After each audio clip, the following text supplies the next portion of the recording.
ஒருங்கிணைப்பாளர் எழிலரசி.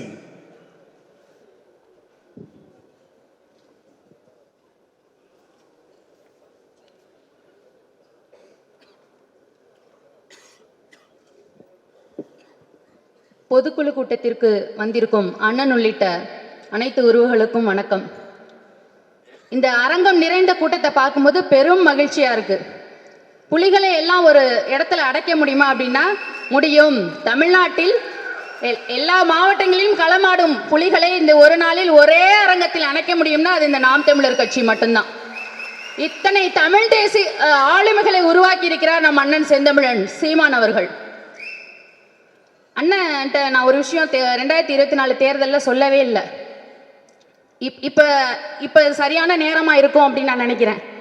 தேர்தல் முடிஞ்சிருச்சு, எண்ணிக்கை எப்போ இருக்கும்? ஐயா கார்த்திக் சிதம்பரம் அவர்கள் அங்கே வராங்க. வந்து தேர்தல் எண்ணிக்கையின் போது முடிச்சுட்டு வெளில வரும்போது என்ன புரட்சி பண்ணிட்டு இருக்கீங்களா அப்படின்னு கேட்குறாங்கண்ணே. ஆமாம் புரட்சி தான் பண்ணுறோம் அப்படின்னு சொன்னேன். நான் இங்கே இருக்கோம், சற்று தொலைவில் அவர் நிற்காரு, காவல்துறை அனைவர்களும் இருக்காங்க, நம்ம பொறுப்பாளர் எல்லாம் இருக்காருங்க. அவர் சொன்னார் அப்படின்னு, நீ வேணா பாரு அடுத்த தேர்தலில் உன் கட்சி இருக்கா இல்லையா நான் பார்க்குறேன்னு சொன்னார். பார்க்கலாம் வாங்கன்னு நான் சொல்லிட்டு வந்தேண்ணே. நான் அப்போ எதுவுமே பதில் சொல்லலை, பார்க்கலான்னு சொல்லிட்டு வந்துட்டேன். தேர்தல் முடியுது, 36 லட்சம் வாக்குகள் வாங்கி 8% மேலே அங்கீகரிக்கப்பட்ட ஒரு கட்சியாக நம்ம வந்திருக்கோம். வந்து இப்போ அவர் ஒரு சின்னமும் வாங்கியிருக்கோம். அவர் சொன்னார் இல்லையா அடுத்த தேர்தலில் நீங்கள் நிற்கிறீங்களான்னு. இப்போ இந்த தேர்தலில் நாங்கள் எங்களுக்குள்ள சொந்த சின்னத்தோட வந்து நாங்கள் நிற்கிறோம். இப்போ இன்னைக்கு நான் சொல்கிறேன், யார்கிட்டுமே சொல்லலை, அண்ணன்ட்டையும் நான் சொல்லலை. இனிமேல் சிவகங்கையில் பேசுகிற ஒவ்வொருத்தரும் இதை சொல்லுங்க. ஏயா உன்னோட கட்சியே நீ திமுக உன்னை தோல்ல தூக்கி போட்டுட்டு போயிட்டு இருக்கான். என்னைக்கு நீ எங்கள் மக்களை நீ அழிக்கிறதுக்கு துணி நின்னையோ அதுலேருந்து எங்கள் அண்ணன் உன்னை வந்து கருவறுத்து தமிழகத்தில் இல்லை இந்தியாவிலேயே உன் கட்சி இல்லாமல் பண்ணிட்டாரு. ஆனாவுக்கு அடியெழுத்து தெரியாதவெல்லாம் ஆட்சி அதிகாரத்தில் இருக்கும்போது அறிவாதிய மேந்திய தமிழ் தேச பிள்ளைகள் சீமானின் வளர்ப்புகள் நாங்க இருக்கக்கூடாதா? அதே மாதிரி சிவகங்கையில் களமாடும் போது நான் பார்த்த கொடுமை என்னன்னா, வாக்கு கேட்க போறோம், ஒரு அரசியல் கட்சி வருதுன்னு சொல்லி மக்களுக்கு தெரியும், அது மட்டும்தான் அவங்களுக்கு தெரியும், யார் என்னெல்லாம் தெரியாது. உடனே வந்து சின்ன பிள்ளைங்கள்லேருந்து பெரியவங்க வரையும் தட்டில் வந்து மஞ்சளை கரைச்சி அதில் கொஞ்சம் வேப்பலையை போட்டுட்டு சின்ன பிள்ளைங்க சின்ன குழந்தைங்கலேருந்து பெரியவங்க வரையும் வரிசையாக நின்றுட்டு இருக்காங்க. அன்னைக்கு நான் அழுத மரம் அடைக்கல. ஆனால் என்னென்ன சின்ன பிள்ளையெல்லாம் கொண்டு வந்து நிற்கேன். இல்லைப்பா அரசியல் கட்சி வருதுன்னு தான் சொல்கிறோம், நாம் தமிழ் கட்சி வருதுன்னு சரியாக தெரியலை போல இருக்கு, ஏதாவது வந்து பணம் கொடுப்பாங்க அப்படின்னு சொல்லி வந்து நிற்கிறாங்க அப்படின்னு. என்ன பச்சை பிள்ளையிலேருந்து பெரியவங்க வரைக்கும் கையேந்து நின்றுட்டு இருக்காங்க திராவிடர்கள். இதை ஒழிக்கிறதுக்காகவே நான் கடைசி வரைக்கும் நம்ம தமிழ் தேசியத்தில் இருக்கணும்னு அண்ணன் சீமான் கூட இருக்கணும்னு நான் அன்னைக்கு சிவகங்கையில் சொல்லிட்டு வந்தேன். அதே மாதிரி கடைசி வரையும் நான் இருப்பேன். இப்போ இந்த 2026 தேர்தலில் நம்மளுக்கு இருக்க ஒரே முக்கியமான கடமை நிறைய இருக்குது. கடமை என்னன்னா அண்ணனை பார்த்துக்கிறது தான். அண்ணனை பார்த்துக்கிறதுனா அண்ணன் கூடையே போகிறது, சாப்பாடு கொடுக்கறது, டீ கொடுக்கறது, அந்த வேலை இல்லை. அது அண்ணன் பார்த்துக்குவார், அண்ணி பார்த்துப்பாங்க. என்ன வேலைன்னா தேவையில்லாத குப்பையை வந்து அண்ணன்ட்டு எடுத்துகிட்டு போய் நம்ம சேர்க்கக்கூடாது. உன்னால சரி பண்ண இந்த குப்பைங்க இருக்கு, உன்னால அதை எடுத்து குப்பை தொட்டியில் போட முடியும், அதை பண்ணு. உனக்கு அதை ஏற்றுக்கிற, உன்னால சரி பண்ண முடிகிற, உன்னால சகிச்சுக்கிற முடிகிற ஒரு விஷயத்த நீ அண்ணன்ட்டு எடுத்துட்டு போவாத. அப்புறம் அது சரி பண்ணலைன்னா அப்புறம் நம்ம எதுக்கு எல்லாத்தையும் நீ எப்படி அண்ணன்ட்டு எடுத்துட்டு போவ? இப்போ இந்த கூட்டம் இருக்கு, இன்னைக்கு ஏதோ ஒரு சூழ்நிலை காரணமா என்னால் வர முடியலை, உடம்பு சரியில்லை வரும், என்னால் வர முடியாமல் இருக்க முடியும். இல்லை வேற ஏதாவது பொதுக்கூட்டத்துக்கு இன்னைக்கு நான் வரல அடுத்தது பார்த்துக்கிறேன்னு சொல்லி ஒரு ஓய்வு எடுத்துட்டு வர முடியும். ஆனால் அவர் அதுமாரி செய்ய முடியுமா? தொடர்ந்து ஓடணும்ல, ஓடிக்கிட்டே இருக்கணும்ல. இப்போ நான் ஓடிட்டா பத்திரிகையாளர் இருந்து மைக்க நீட்டினா நீ பதில் பேசலாம் பரவாயில்ல. அவர் எத்தனை பத்திரிகையாளர் சந்திக்கிறாரு. இப்போ ஏதோ நம்ம அசதியில் தூங்கிட்டோம் அப்படின்னா காலையில் யார் மூலியமாவது ஏதோ ஒரு செய்தி வந்து நம்ம அப்டேட்டை வாங்கிப்போம். அவர் அப்படி செய்ய முடியுமா? ஒவ்வொரு அப்டேட்டையும் பார்க்கணும், அவர் மூலையில் எல்லாத்தையுமே ஏற்றணும், கேட்குறவங்களுக்கு பதில் சொல்லணும். அப்போ அப்படியாப்பட்டவரை நம்ம எப்படி வச்சுக்கணும்? நான் வந்து ஃபிசிக்கலாக அவர் கூடவே இருக்கும்னு நான் சொல்லலை, மென்டலி அவரை நம்ம எப்படி வச்சுக்கணும்? நல்லா வச்சுக்கணுமா இல்லையா? எல்லாத்தையும் சிறுக சேர்த்து வைக்கிறாரு. நீ வந்து அது வந்து பதவிக்காகவோ பணத்துக்காகவோ வேற கட்சிக்கு போறான், அவனை விட்டு ஒளி. ஆனா உனக்குள்ள இருக்க பிரச்சனையெல்லாம் இன்னொருத்த நீ போறதை விட அதை இழுத்து புடி. அதை விட என்ன வேலை நம்மளுக்கு? அதை விட நம்மளுக்கு என்ன வேலை? அது பெரிய கடமை நம்மளுக்கு. இன்னொன்று, இப்போ அரசியல் கட்சிகள் நடிகர்களின் வருகை, அந்த நடிகர்களை விட்டுருங்க. அரசியல் தளத்தில் கமலையோ ஒரு ஆளா மதிக்கல, ரஜினியோ ஒரு ஆளா மதிக்கல, விஜயும் ஒரு ஆளா மதிக்கல. ஆனா அந்த சினிமாக்காரர்களை தேடி நோக்கி நகர்றாங்க பாருங்க நம்ம மக்கள்.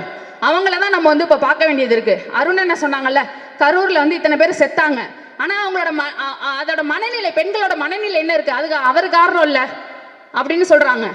அப்ப அந்த மனநிலை இருக்காங்களா அந்த பிள்ளைங்க, அவங்கள தான் நம்ம வந்து அரசியல் படுத்தணும். இப்ப என்ன கோபம் வருது, அதுங்க பண்றதை பார்த்தாலும் கோபம் வருது. அப்ப இன்னும் அதுங்களுக்கு நம்ம அரசியல் போய் சேரலைன்னா அப்ப நம்மளுக்கு விட்டு வச்ச வேலை அங்க என்னமோ இருக்குன்னு தானே அர்த்தம். அதை வந்து நம்ம பூர்த்தி பண்ணணும் அப்படிங்கிறது தான் வந்து என்னோட ஆசை. 3 வேட்பாளரும் சட்டமன்ற வேட்பாளர் ஆகிறது உறுதி. அதுக்கான வேலையை நாங்க கண்டிப்பா நாகப்பட்டினம் மாவட்டத்தில் செஞ்சுக்கிட்டு இருக்கோம். கடைசி வரைக்கும் இப்ப நான் கீவளூர் சட்டமன்ற தொகுதினா நான் வேட்பாளரா நினைக்கணும். ஒவ்வொருவரும் நான் வேட்பாளர், நான் வென்றே ஆக வேண்டும். அண்ணனை நம்ம செஞ்சாச்சு கோட்டைக்கு அனுப்பணும். ஒருத்தரும் உறுதி எடுத்துக்கணும். ஒவ்வொருவரும் எவ்வளவு அசிங்கம், எவ்வளவு அவமானம். ஒரு ஆள் அண்ணன், ஆனா அண்ணன் ஒரு ஆள் கிடையாது. இருந்தாலும் மனசே ரொம்ப வலிக்குது. இதுக்கெல்லாம் முற்றுப்புள்ளி வைக்கணும்னா நம்ம களத்துல வீரமங்கை வேலுநாச்சியார் அதை விட பல மடங்கு வர்றவங்கெல்லாம் விமர்சனம் பண்றாங்களே, அடிச்சு ஓட ஓட விரட்டி விடணும். நம்ம யாருன்னு காட்டணும்.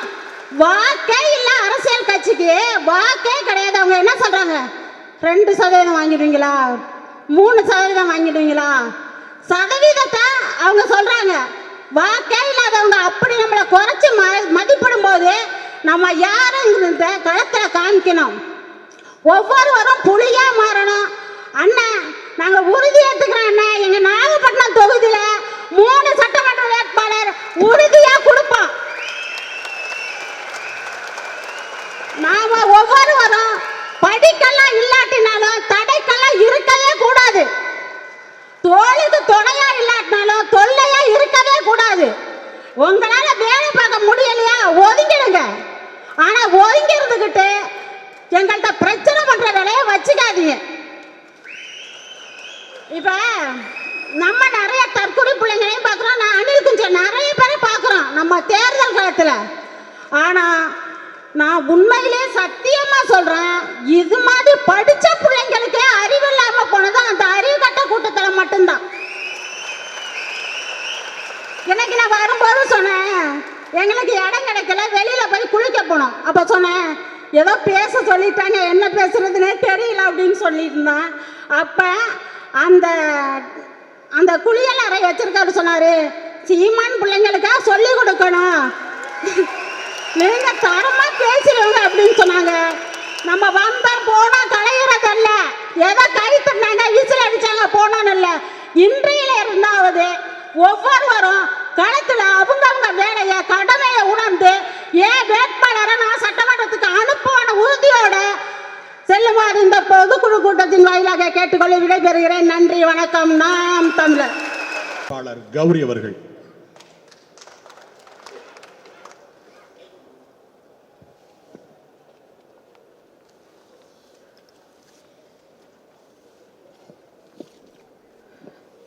அரங்கில் திரண்டிருக்கும் அனைவருக்கும் வணக்கம். நாம் தமிழர் கட்சியின் பொதுக்குழு கூட்டத்தையே ஒரு மாநாடு போல திரட்டி நடத்தி கொண்டிருக்கிறோம்.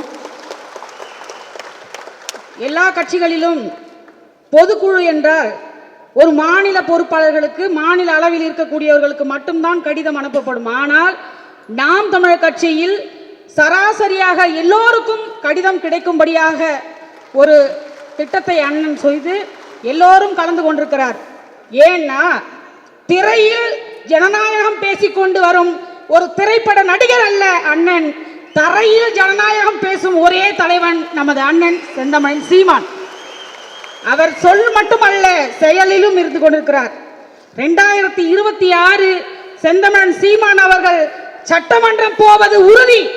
எனது அருமை சொந்தங்களே, அண்ணனோடு சேர்ந்து நாம் தமிழர் கட்சி எங்களை நம்பி எங்களுக்கு சரிபாதி மகளிர் பாசறைக்கு வேட்பாளர்களுக்கு இடம் கொடுத்திருக்கும் மகளிர் பாசறை வேட்பாளர்கள் அத்துணை பேரும் அண்ணனுடன் சேர்ந்து சட்டமன்றம் செல்வோம். அதற்காக மகளிர் பாசறை அத்தனை பேரும் களத்தில் உண்மையும் நேர்மையாக உழைப்போம் என்று கூறிக்கொண்டு வாய்ப்புக்கு நன்றி கூறி விடைபெறுகிறேன். நன்றி, வணக்கம். நாம் தமிழர்.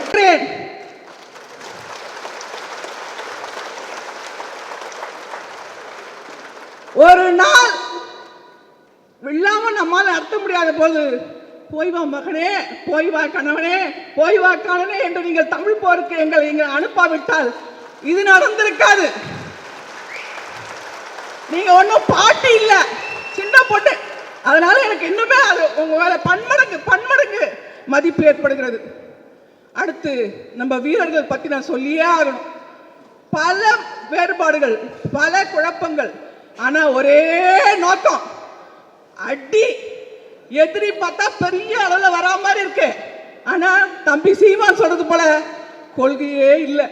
கவலையே படாதீங்க, கொள்கையே இல்லை.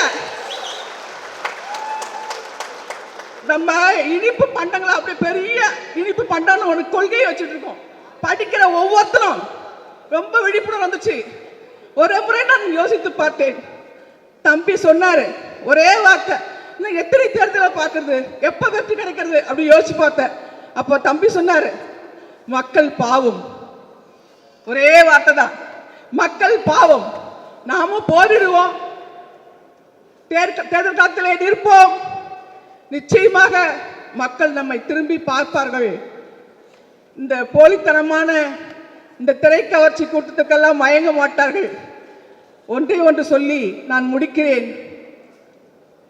பாரதிதாசன் பாண்டியன் பரசிலே சொல்வதாக, ஒரு வீரன் சொல்வதாக, கதைத்தலைவன் சொல்வதாக ஒரு பாடல் வரும்.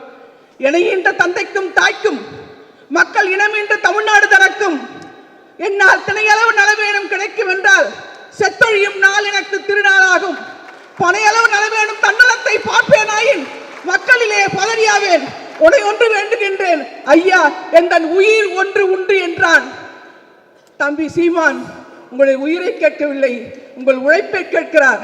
அந்த உழைப்பின் எழுச்சியை 2026 தேர்தலிலே தந்து மாபெரும் வெற்றியை இலக்காக கொண்டு பயணம் தொடங்குவோம். எதிரிகள் அச்சப்பட, எதிரிகள் பயந்து சாக, இப்பதான் பயந்துட்டு இருக்கான். பொதுக்குழு கூட்டத்துக்கே பயப்படுறாங்க. ஆனால் நாம் களத்தில் நின்றால் எப்படி இருக்கும் என்று நினைத்து பாருங்கள். அனைவருக்கும் மீண்டும் வெற்றி பயணத்தை நோக்குகிற ஒரு புரட்சி வாழ்த்துக்களை கூறி நன்றி கூறி விடைபெறுகிறேன். நன்றி, வணக்கம்.